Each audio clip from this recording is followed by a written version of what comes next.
বিসমিল্লাহির রহমানির রহিম। প্রিয় শিক্ষার্থীরা, আশা করছি সবাই ভালো আছো। তো আজকে যে প্রশ্নটি সমাধান করব তা হলো নাইট্রোজেন অক্সাইড আয়নের বন্ধন শক্তি নাইট্রোজেন অক্সাইড অণুর বন্ধন শক্তি অপেক্ষা বেশি ব্যাখ্যা করো। আমরা দেখতে পাচ্ছি এটি 16তে এসেছে, কাজে যারা 24 পরীক্ষার্থী রয়েছে তারা অবশ্যই প্রশ্নের উত্তরটি শিখে যাবে। তো প্রশ্নের উত্তরটি খুবই সহজ, আশা করছি সম্পূর্ণ ভিডিওটি দেখলে প্রশ্নের উত্তরটি খুব সহজেই আয়ত্ত করতে পারবে। তো প্রথমে আমরা নাইট্রোজেন এবং অক্সিজেন আয়ন এবং অক্সিজেন পরমাণু এই তিনটির ইলেকট্রন বিন্যাস করে নিব। কেমন? তো ইলেকট্রন বিন্যাস সম্পর্কে আমরা জানি, এখানে আমি ডিটেলস আর বলবো না।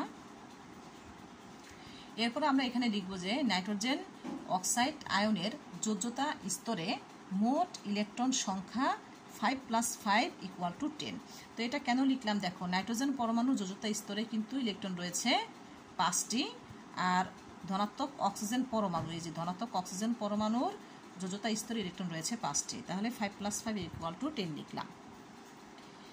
এরপর আমরা লিখব যে আণবিক অরবিটাল তথ্য অনুযায়ী নাইট্রোজেন অক্সাইড আয়নের ইলেকট্রন বিন্যাস নিম্নরূপ। তো এখানে দেখো ইলেকট্রন বিন্যাসের একটা ক্রম দেওয়া আছে। তো আণবিক অরবিটাল তথ্যের একটি বেসিক ক্লাস আমি নিয়েছি, সেই বেসিক ক্লাসটিতে আমি আলোচনা করেছি যে আণবিক অরবিটাল তথ্য অনুযায়ী কোন কোন অণুর ক্ষেত্রে ইলেকট্রন বিন্যাসের ক্রম কীরকম হবে। তো এখানে আমরা নাইট্রোজেন অণুর ক্ষেত্রে যে ইলেকট্রন বিন্যাসের ক্রমটা রয়েছে সেটি আমরা এখানে লিখব, ঠিক আছে? তো তোমরা অবশ্যই বেসিক ক্লাসটা দেখে নিবে। এখানে দেখো নাইট্রোজেন পরমাণুও রয়েছে, আবার অক্সিজেন আয়নও রয়েছে।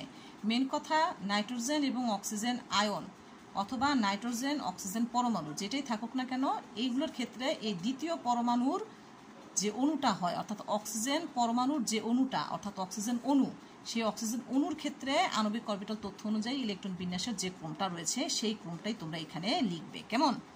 আচ্ছা, তো দেখো এখানে যোজ্যতা স্তর যেহেতু 2s থেকে শুরু হয়েছে, কাজে আমরা আণবিক অরবিটালের যে ইলেকট্রন বিন্যাসের ক্রমটা সেটাও আমরা 2s থেকে এখানে শুরু করব। আচ্ছা, তাহলে এখানে যেহেতু আমার 10টা ইলেকট্রন রয়েছে, তাহলে আমি এখানে প্রথম 5টা সিরিয়াল অনুযায়ী লিখে যাব, ঠিক আছে? তাহলে আমরা প্রত্যেকটাতে দুইটা দুইটা করে দিয়ে এভাবে 10টা ইলেকট্রন পূর্ণ করে ফেলবো। আমরা জানি যে এখানে প্রত্যেকটিতেই সর্বোচ্চ 2টা করে ইলেকট্রন ধারণ করতে পারে। আচ্ছা, তো এরপরে নাইট্রোজেন অক্সাইড আয়নের বন্ধন ক্রমটা আমরা লিখব। তো বন্ধন ক্রমের এখানে একটা সূত্র রয়েছে, বন্ডিং আণবিক অরবিটাল নাম্বার আর অ্যান্টি বন্ডিং আণবিক অরবিটাল নাম্বার বাই 2। তো বন্ডিং আণবিক অরবিটাল নাম্বার মানে হচ্ছে যেই অরবিটালগুলোর উপরে কোনো স্টার নাই। তাহলে দেখো এই যে এইটাই এই 4টার উপরে কিন্তু নাই, এবং এই 4টার প্রত্যেকটিতে কিন্তু দুইটা দুইটা করে আছে, তাহলে মোট 8টা ইলেকট্রন হয়ে গেল। এরপরে অ্যান্টি বন্ডিং আণবিক অরবিটাল মানে যে অরবিটালগুলোর উপরে স্টার রয়েছে সেই অরবিটালের ইলেকট্রনগুলোকে আমরা বুঝি, ইলেকট্রনের সংখ্যাগুলোকে বুঝি।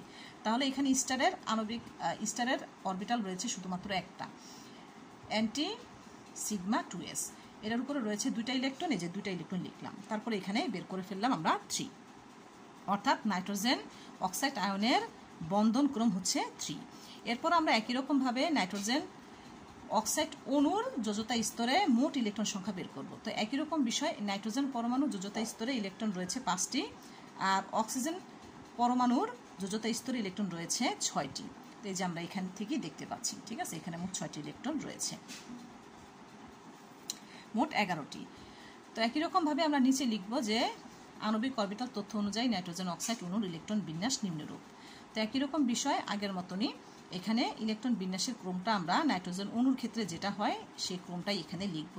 তো এখানে যেহেতু আমার 11টা ইলেকট্রন, তাহলে আমি মোট 6টা লিখব। তো 6টার ভিতরে প্রত্যেকটাতে দুইটা দুইটা করে দেওয়ার পরে অতিরিক্ত একটা, এই যে 6 নাম্বারটায় প্রবেশ করাবো, ঠিক আছে?